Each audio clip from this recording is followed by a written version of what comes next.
Today's topic is titled Consultation and Trust Responsibility with Kelly Applegate, Commissioner of Natural Resources, Mille Lacs Band of Ojibwe. The Mille Lacs Band's Water Over Nickel campaign is dedicated to protecting Minnesota's water and environment from the risks and negative impacts associated with nickel mining and the proposed Tamarack Mine. This presentation will cover information about the Mille Lacs Band and their efforts to educate and engage with local, state, and federal entities and communities. Kelly, the floor is yours. Okay, well, good morning, everybody. Thank you for joining in on this very important Zoom that I've been asked to present to you all. My name is Kelly Applegate. I am the Commissioner of Natural Resources for the Mille Lacs Band of Ojibwe. I have been in this role for 3 years now. Prior to that, I've worked for the band since 2002, and specifically in the natural resources arena since 2006. I serve on many environmental boards, including the Governor's Council on Climate Change. Most recently, I was appointed to that. I also work on, I'm the Vice Chair of the Board of Commissioners for the Great Lakes Indian Fish and Wildlife Commission. I'm also on their VOIT task force. My role as commissioner is one of a protector. So we have several commissioners at the band. Each of them has a unique focus and area that they do to serve the band membership. Mine is in the arena of protection, and specifically environmental protection and protection of our culture, our people, our ways, our resources that we depend on. And that's why this work has great importance to the band. As you know, we live in a unique way with our world.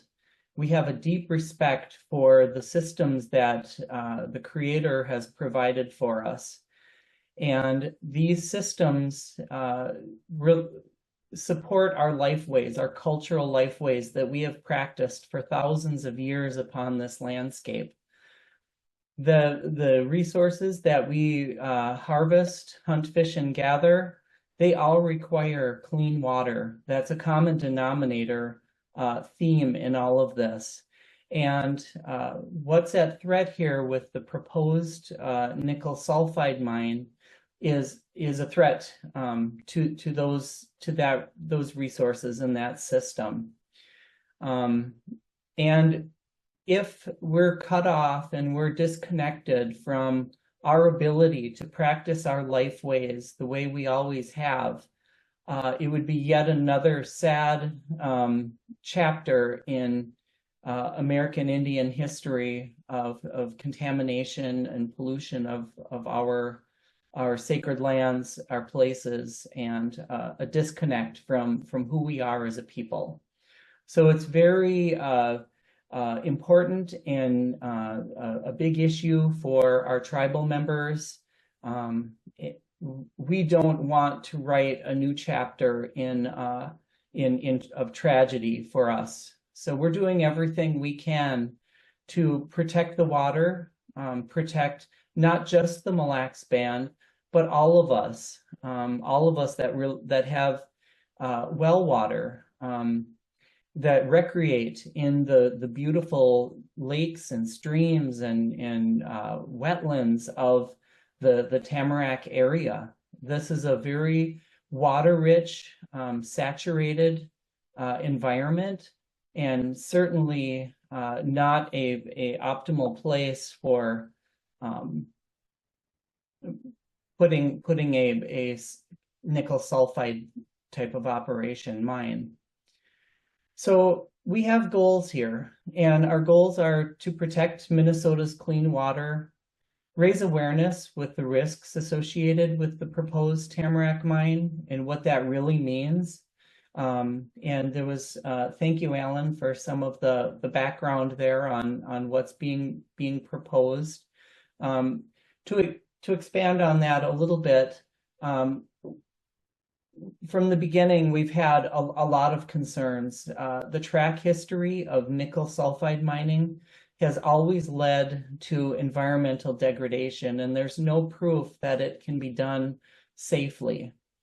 And in our work, we ask state and federal agencies to do their due diligence and make sure that this is a proven what's being proposed, that it's proven, and we're not a grand experiment in this. So far, it seems that this area is just that, a grand experiment on a very large scale. The size of the proposed mine has grown substantially over the past year or so. There's been more exploration permits that have been granted, and that's usually the playbook in these types of mining proposals. The mining company will start small and talk about, there was even Talon Metals was talking about that it would be like a surgical procedure with such precision to go in, and it was very minute and small is what they wanted us to believe. And now we're seeing that it has grown. And I guess that was to be expected if there's resources that are going to be derived from the earth for profit, who's going to stop that, and of course, if you have that type of mentality, you're going to get as much as you can. But what our goal and purpose is to show what hasn't been talked about, the pollution that's associated with this, what's at risk, the geographic spread of something that would happen, like a train derailment along the routes, if a flood happens and the compound itself is breached, water breaches out of there, water knows no limits, it's going to go where it goes. And in this case, it's going to follow some pretty significant watersheds, including the Upper Mississippi watershed, the St. Croix watershed, and the Duluth Water Complex. So there's a lot of interconnected of risk that's going on there. A little about the Mille Lacs Band. We are 5,000 members strong. We have 3 districts that range from all the way from the Big Sandy, Lake Minnewawa, Round Lake, Minnesinaquang, which we call our East Lake area, kind of the area surrounding Tamarack. And then that's considered our District 2. Then we have our District 1 area, which is down by Mille Lacs Lake. You see the map there. And then we have a community from Hinckley stretching out to the Wisconsin border, Lake Lena, or Ojibwe, as we call it in our Ojibwe language. So those are the 3 districts of the Mille Lacs Band. We also have an urban population, and we do a lot of resource protection for our communities in the Phillips neighborhood down in Minneapolis as well. And certainly they're not out of the scope of the risk here that's associated with the Tamarack Mine. If something were to get into the Mississippi is a water source for the Twin Cities area. So there is some risk associated there. So our ancestors migrated to this region in the 1700s. We've been here for quite a while, and like I said, we live in a certain way that depends upon clean natural resources. Our grocery stores are what's found out in the environment. Our freezers are filled with the fish and the game that our tribal members hunt, fish, and gather. Our medicines are those that are found out in the woods, out in the wetlands, out in the ditches. And that's how we live. That's the way of our people. We live in a symbiotic, if you will, relationship with these resources. So that's why it's extremely important to us that the water is not contaminated, and the land and the impacts of the mine are of concern. So a little bit about nickel mining. 97, I don't know why the graphics on here, sorry about that, they kind of messed up, but 97% of nickel deposits within the US are in the US are located within 35 miles of Native American reservations. And it's this type of statistics, when these things pop up, that's what we're reminding the state and federal agencies, that we're calling them to do their due diligence in the research in this before mines are permitted. And there's this aggressive momentum coming out from federal agencies, state agencies, to transition to an electrified, clean energy future. And the Mille Lacs Band, our position is that we agree that there needs to be a transition away from fossil fuels and the use of carbon, but let's do this in a smart way. The United States Geologic Service has 10 years, as directed by the Biden administration, 10 years to map out all of the critical minerals in the United States. And what we're seeing is, the placement of this mine in such a water-rich area. We're asking, why can't we get more data on where these other places could be? Maybe there's a safer place that's not surrounded by water, that has just the same amount of high-grade nickel or whatever they're going to be mining for in this critical minerals pursuit. And to in the case of the Talon project, there's federal agencies that are already granting hundreds of millions of dollars towards a mining project that hasn't even gone through the permitting process. And that's what we're calling for in our campaign work, is let's look at the full picture here and not rush into something that causes such harm for people, and in specifically the people of the Tamarack area, the Mille Lacs Band, the residents there.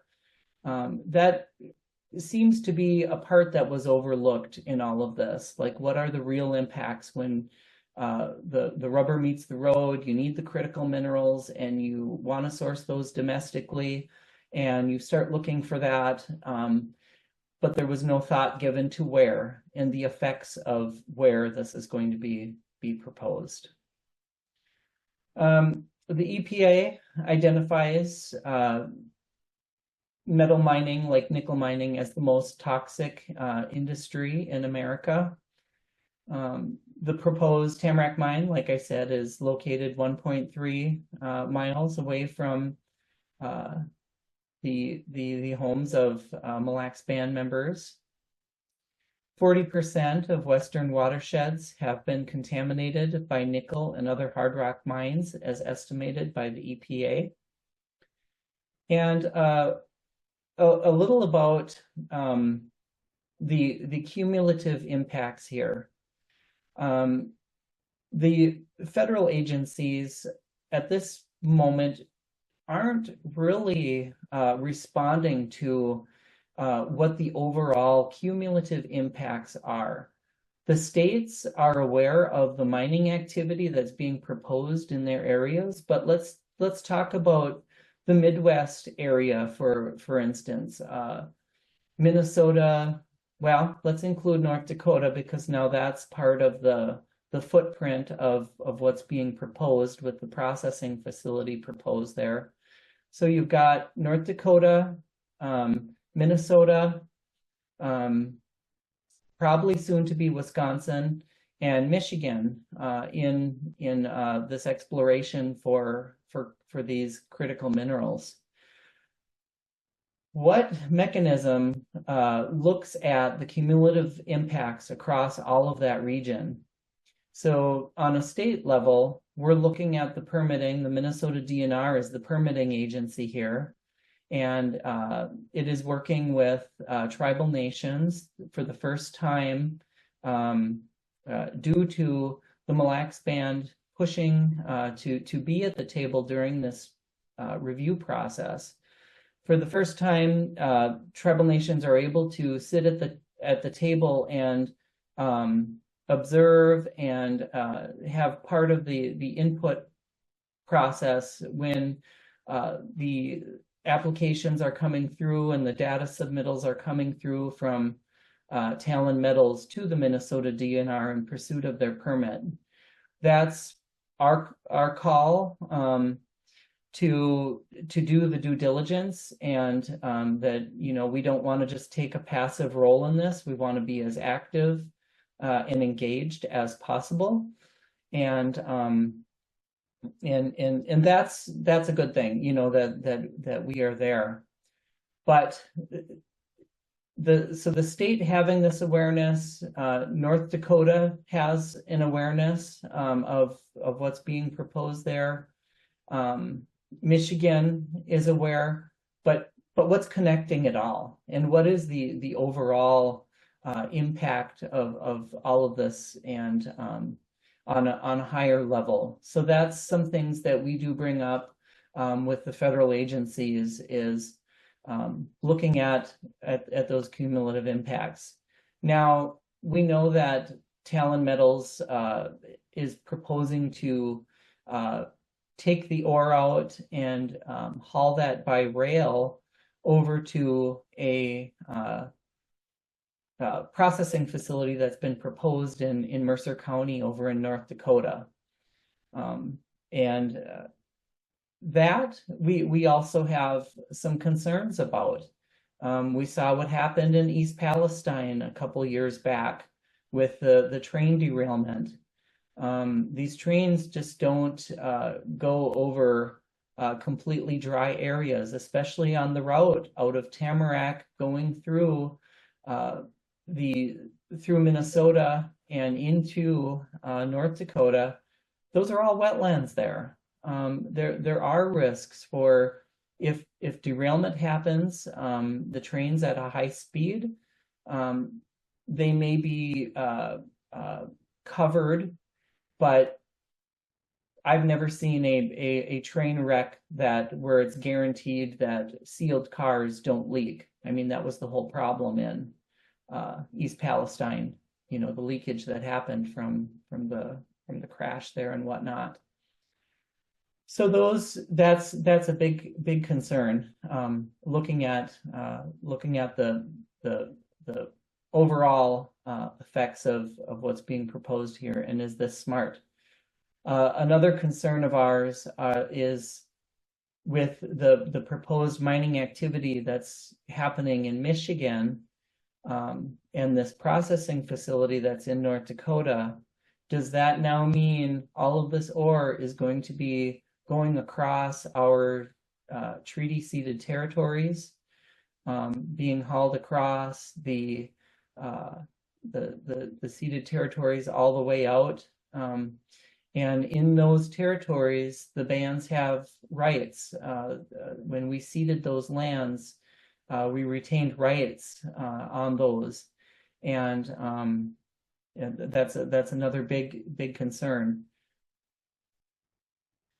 Okay, back to the presentation here.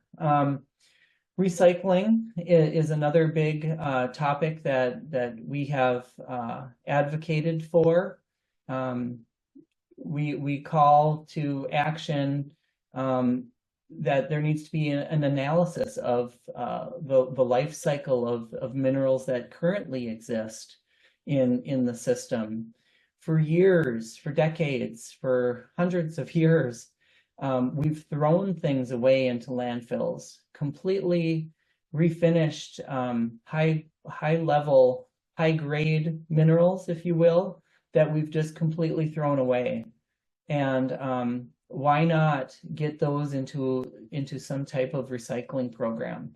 Sure, it doesn't sound like the most clean or it sounds like a dirty job, right? To go in and dig out a landfill. But is it the right thing to do? It could be. It very well could be to recycle that which we've thrown away.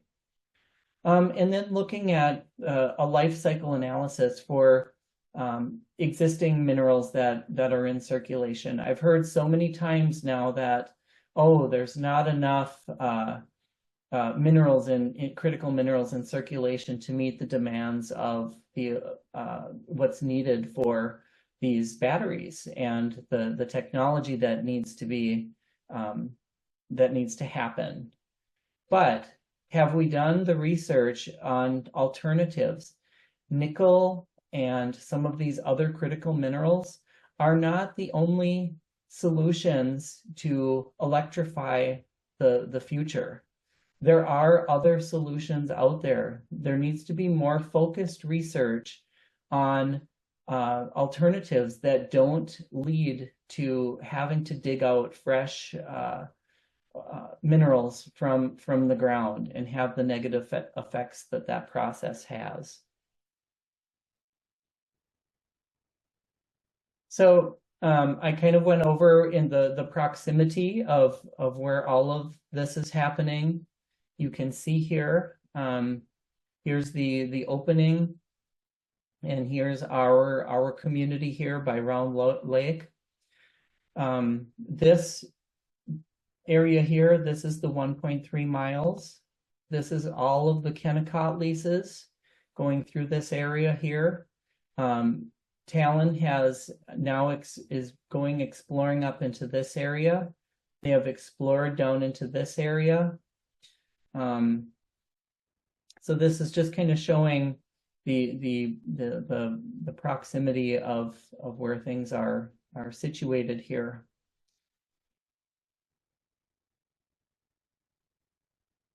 So there's a lot of impacts that could happen. I've discussed some of those already. There's just some pictures of our people out doing their thing. This is wild rice harvest, which is one of our biggest activities that we do as a tribal nation. We still do it in the same way that we have for thousands of years. It's still done with 2 people in a canoe. You see the tribal member here, the elder, is holding some flails. They pull the rice over into the boat with one flail, and then they knock it with the other. And this is done in a very ceremonial, respectful way. Here you can see some children learning how to do this. Then we process it, parch it, winnow it, and then it's stored for our use. So this is a critical resource to us. Wild rice is extremely sensitive to chemical balance of water. It evolves with certain water chemistry. If there's any changes in that, especially in sulfate levels, it can decline. You might not see that decline in a year or two, but over a decade, it can show decreased fertility, empty hulls, the presence of disease, the robustness can go down, everything can just decline until eventually the resource doesn't even provide enough to sustain itself.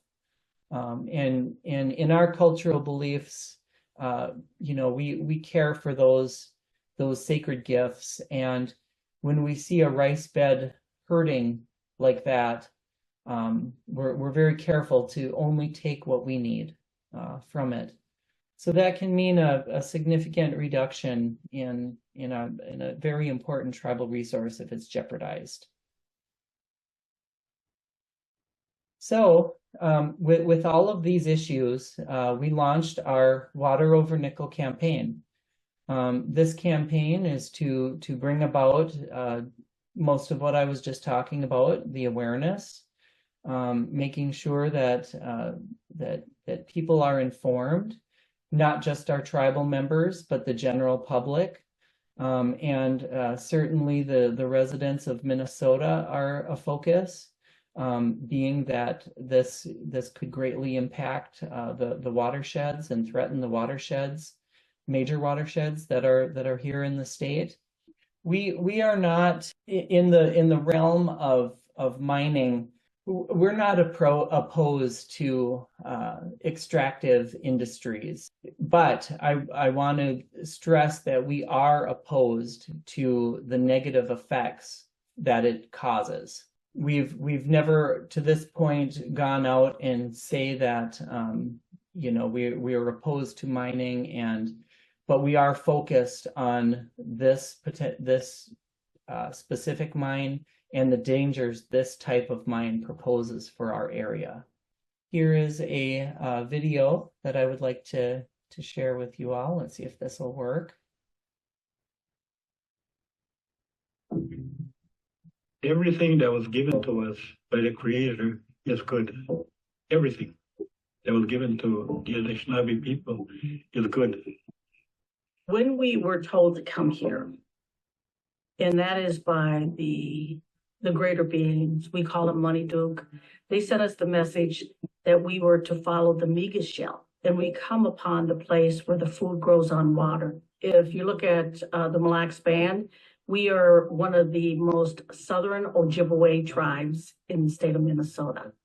We are sitting in the area where wild rice, or manuman as we call it in our Ojibwe language, where it grows the best and the most productive. Manuman has a very interesting life cycle, and it's dependent upon a flow of fresh, clean water through it. Our fragile ecosystems are so sensitive to their chemical balance. If there's any slight change in the water, in its pH, in its chemical composition, this could greatly upset the ecosystem and eventually impact all of us. The mining company that has come in, Talon Metals, is proposing a mine in Tamarack, Minnesota, which is only 1.3 miles away from our community. The data and the track history of nickel mining globally has only shown that it leads to environmental degradation and a compromised land and water and ecosystem. Even the EPA identifies metal mining as the most toxic industry in America. History repeats itself many times over in Indian country in negative ways. When we talk about removing us from our land, relocating us, taking us from our homes just over and over again, there's just policy after policy that has been created and passed into law by the United States against Indian people. They come into indigenous lands and they devastate the land and they move on. And enough is enough. The Mille Lacs Band of Ojibwe is a sovereign nation. This land is not for sale. We are not for sale. You look at all the climate change and what kind of devastation it's bringing to us. Mother Earth is rebelling, and we need to listen. They talk about mother, that's the earth, that's our mother. And we have to take care of mother. And if we don't take care of mother, she won't take care of us. And that, it's pretty basic. We have a connection to Mother Earth. Everything out here is alive. And it's important that we maintain that and look after it and make sure that it's here for not just our generation, but the next 7 generations.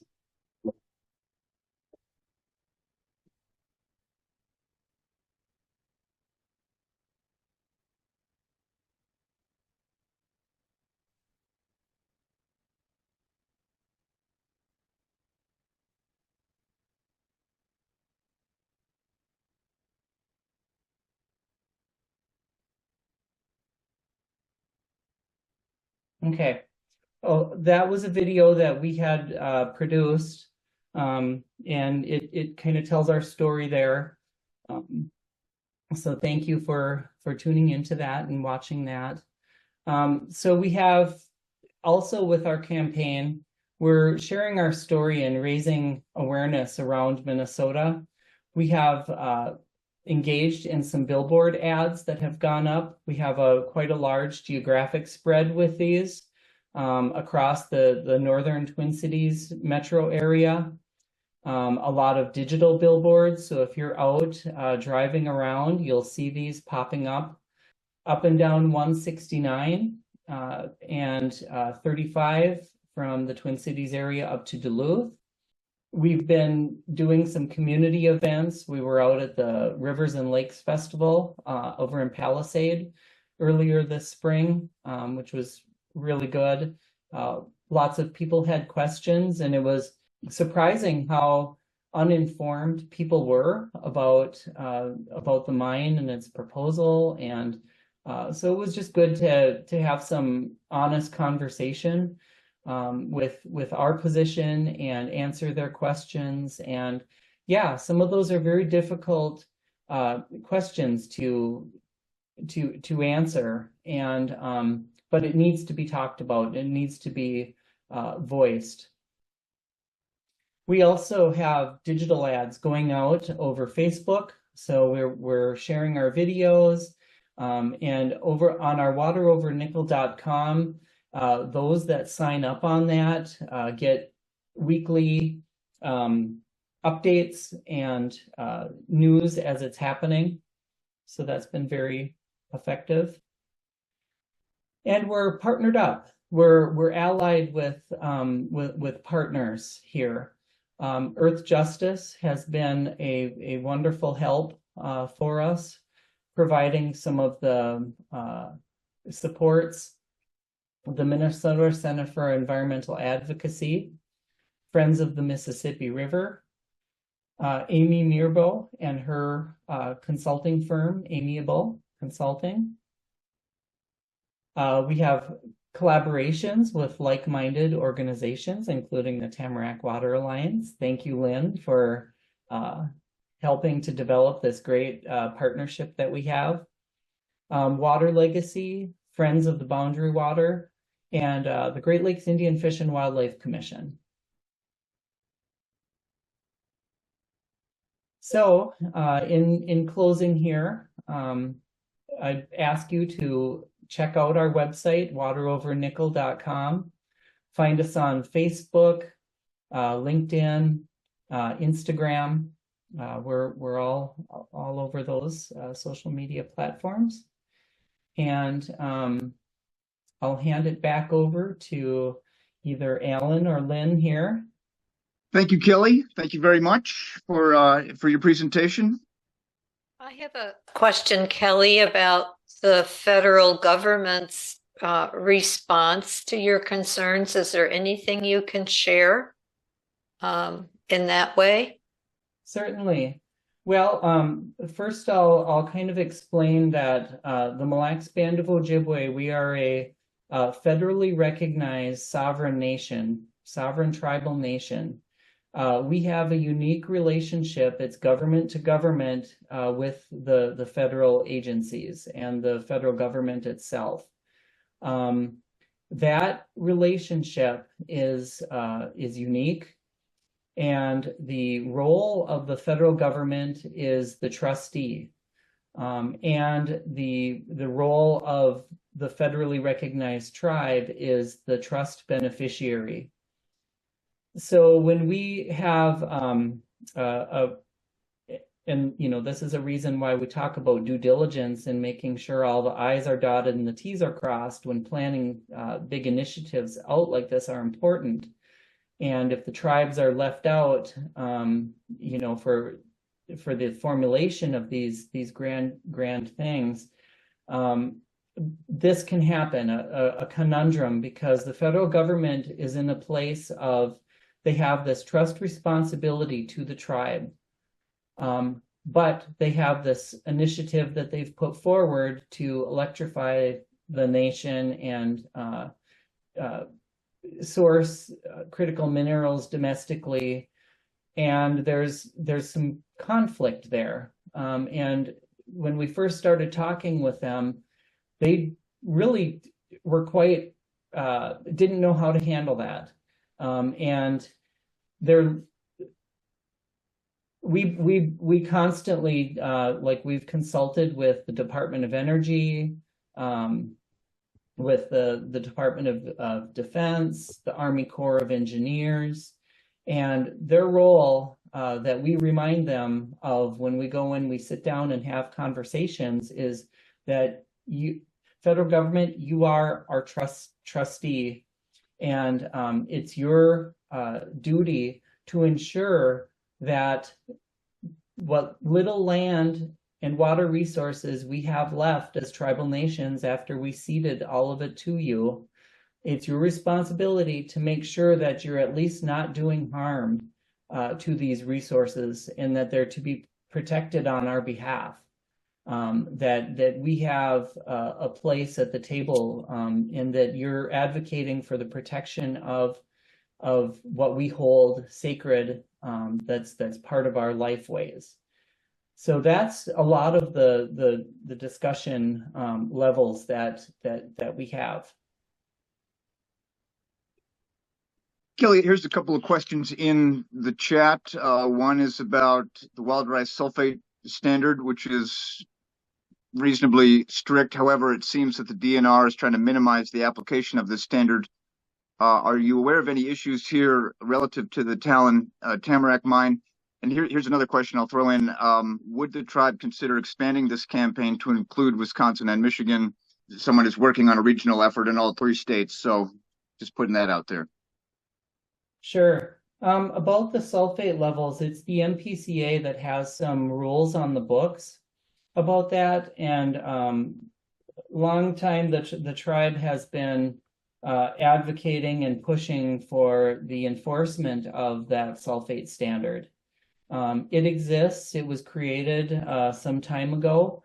And but the problem the MPCA is having is the discharge limits are in exceedance of that sulfate standard in some locations. And the Mille Lacs Band has advocated for, okay, if you can't just immediately, address this, at least let's start to create a plan. Can MPCA create a plan to correct this and phase in reductions in sulfate and get that under control to meet the criteria? And the proposal here, I mean, this is a nickel sulfide mine. So when those raw ore are exposed to water and air, there's a reaction there that creates sulfides and sulfates. And if something happens and this water escapes the facility and gets out into our systems, that would certainly have an impact on plant life, wild rice, fish resources, all the like. And in regards to the regional kind of collaboration, that was kind of my discussion about the regional impacts, the cumulative impacts. So I think there's more to come on that, and more discussion needs to evolve from that. And is that a federal level thing that would look at cumulative impacts? Is it something that state governors could work out? Is it something that the tribes push for to make sure that it happens? So there's still some planning and some questions that need to evolve and happen around that topic. But let's keep it on our radar, right? Let's make sure we're aware that this push for critical minerals is going to have a geographic response that's over multi-states, and let's keep that on our radar. There's a question in the chat. Is the tribe interested in collaborating on mining with other tribes and nonprofits across the upper Midwest? And asking if so, what contact information to use. I think you just answered that, but that's what's in the chat. Yes, we're certainly looking for allied partnerships, like-minded organizations, and to have those discussions and bring each other's efforts forward and talk about the problems, collaborate, and educate and bring awareness. That's one of the biggest pieces ahead of the permitting process, is making sure that people are informed of these decisions that are going to come down, and the risks and effects. Here's a couple more questions. Someone is wondering if there's a potential advocacy, potential for partnership with folks in southern Minnesota whose water has been affected by nitrate runoff from agriculture. It's a different topic, but they've had success developing collaborative water protection.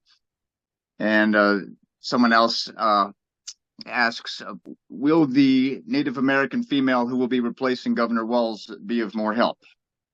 In regards to the water runoff, there are organizations like like the Mississippi Initiative, Mississippi River, I think it was just right up here, Friends of the Mississippi River. They would be a great resource for talking about maybe some of the non-mining related impacts to water, and the threats, because that's a problem with the Mississippi, right? I mean, it's a tragedy that we have treated the Mississippi the way we have. By the time it gets to the Gulf of Mexico, it is completely unusable. It's loaded with chemicals. It has municipal discharges all along the way that do not filter out caffeine, for instance.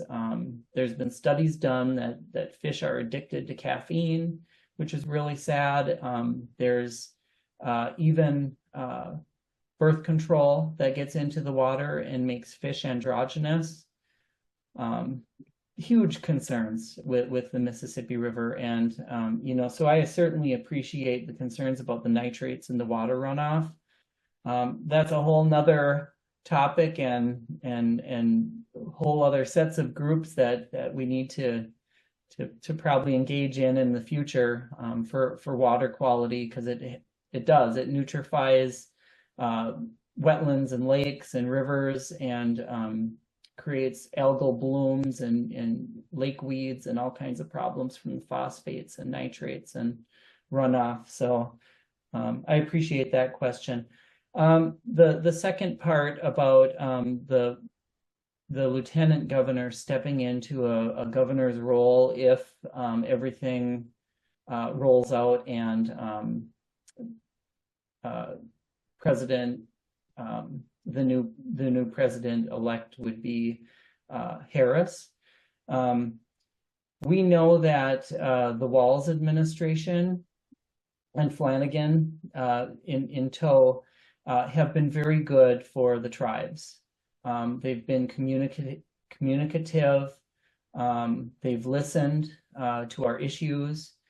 They've acted on issues. They've been very good for the tribal nations. So I could assume that things, at least our concerns would be heard, and and any consultations or things of the like that would happen would be good in a good space. Seeing no more questions in the chat, we just want to say thank you very much for your presentation.